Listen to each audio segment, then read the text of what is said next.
Welcome to Creatively Exposed, a conversation for creatives, introverts, sapiosexuals, and all of the people entertained and who love us.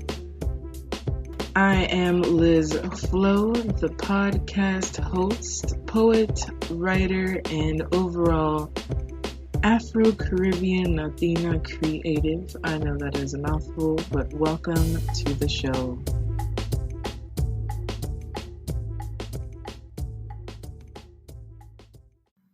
Welcome to Creatively Exposed. Today I am here with somebody who shot their shot to have a conversation about a book that you currently have. Let the people know who you are, what you do, what's your passion, what you got going on. Well, my name is Julian, Mm-hmm. and I'm a writer, Mm-hmm. specifically poetry. I've recently started a poetry collection called Words from Black Hands. We just had the first volume released in November. Mm-hmm. It was very exciting. I was very pleased with, how everything went as far as the process of creating the book. Mm-hmm. I got the chance to work with some wonderful people, including the publishers and the writers themselves. What Words from Black Hands is, it's like I said, it's a collection of Black poetry. So essentially, what I did was gather different poets who wanted an opportunity to express, as I said in the book, I wanted to give them an opportunity to express their feelings, their ideas, their thoughts, their observations, because I feel as though as Black people, we don't have environments where we can do these things as freely as we would like to all the time. So, trying to fulfill that need that I felt for myself, I also wanted to provide others with the opportunity. And from there, came the book. That's pretty dope. I'm actually working on my own book. And so tell me a little bit about like the concept, like where did the concept exactly come from?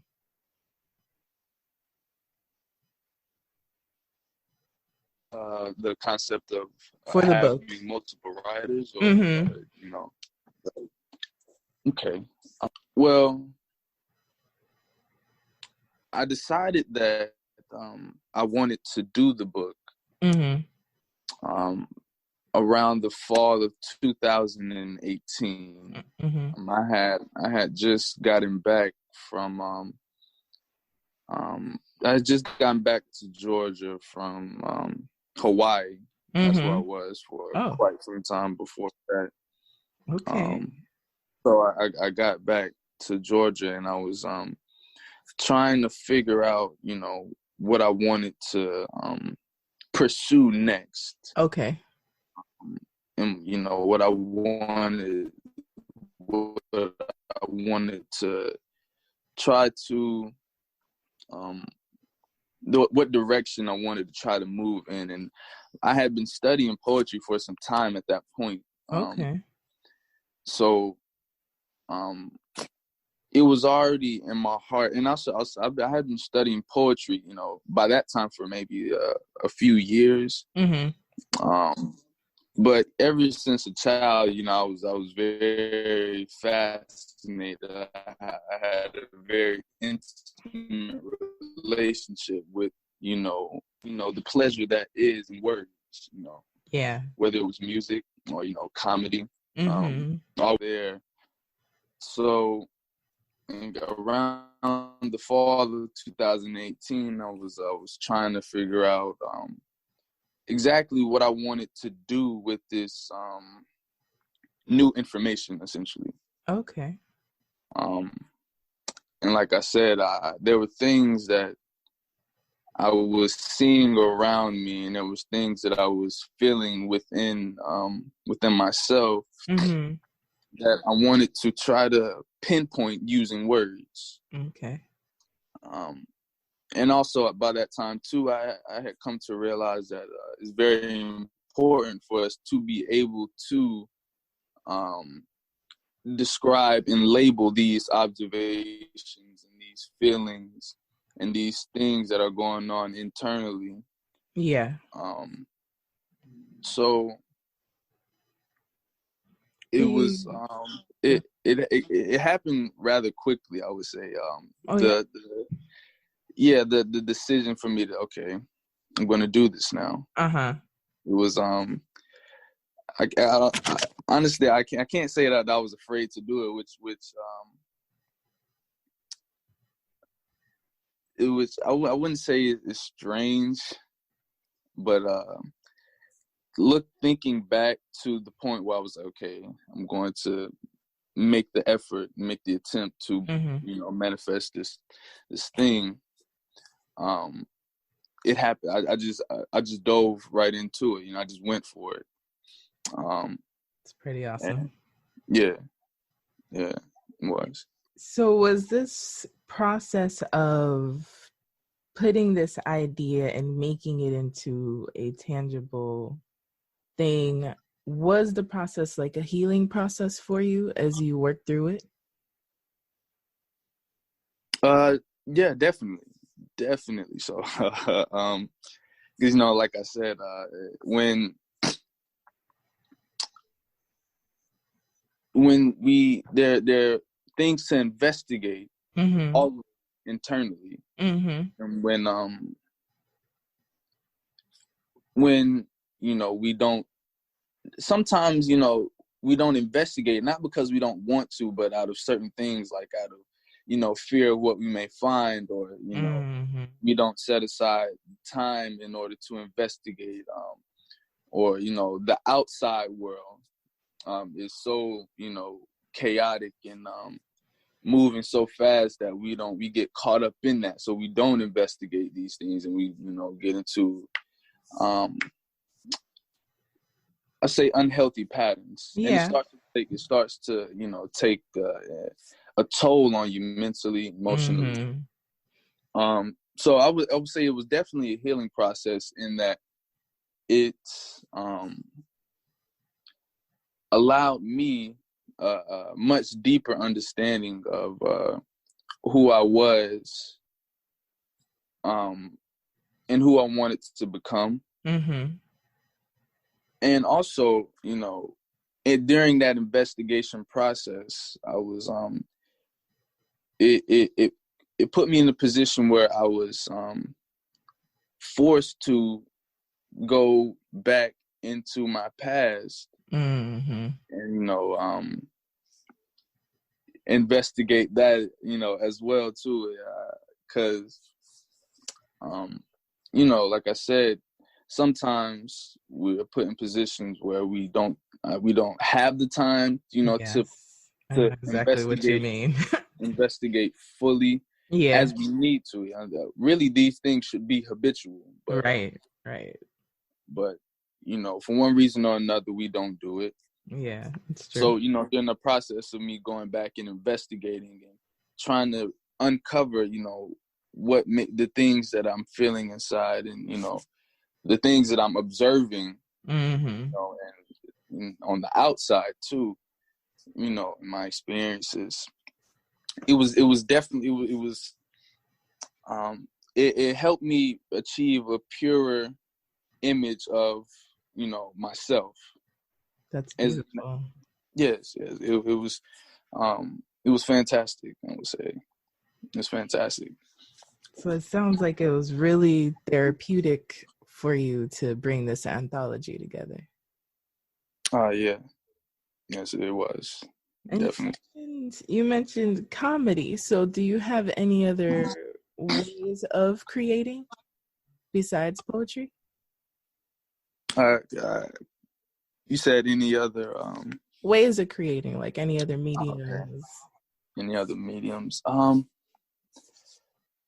Yeah, I would say there was a point in time where I was making music. This was maybe between the ages of 14 and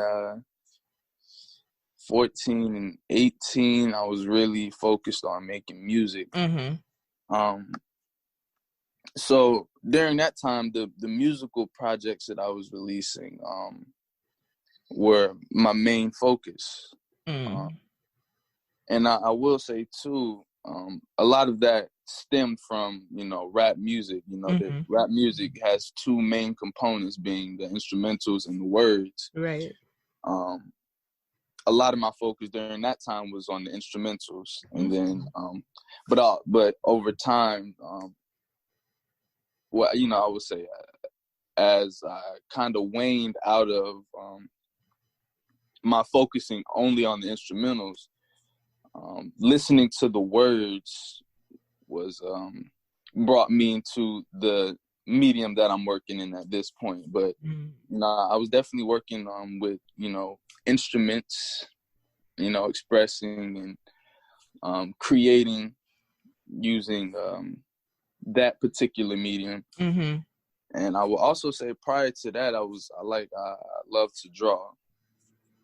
So I was always in the process, even as a child, in the process of trying to create and express in whatever way that I could, So the mediums, vary. Yeah, they come and go, and they change. Mediums vary. Yeah. And, but of course, it's not a bad thing. No, it's not a bad thing at all. It actually it allows me deeper appreciation for those different mediums. And do you find a struggle in being creative and being in the day-to-day?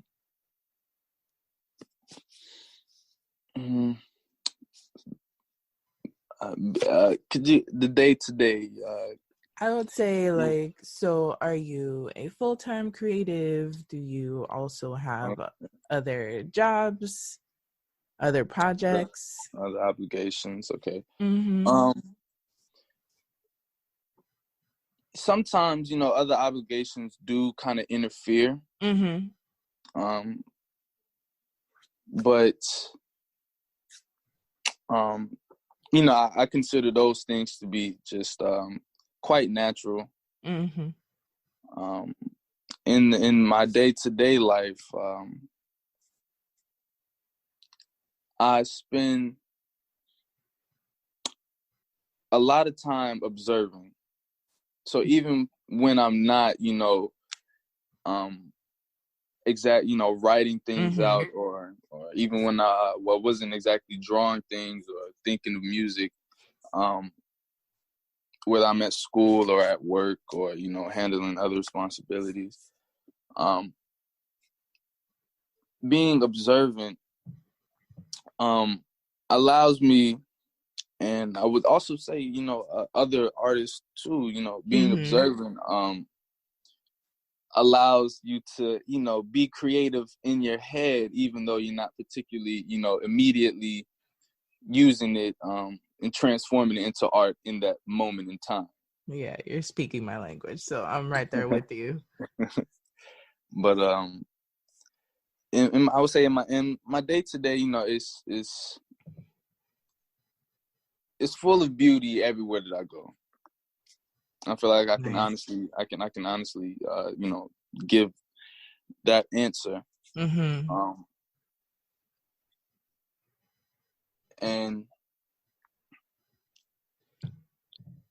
I was, I briefly touched on it earlier, the time aspect. A lot of times,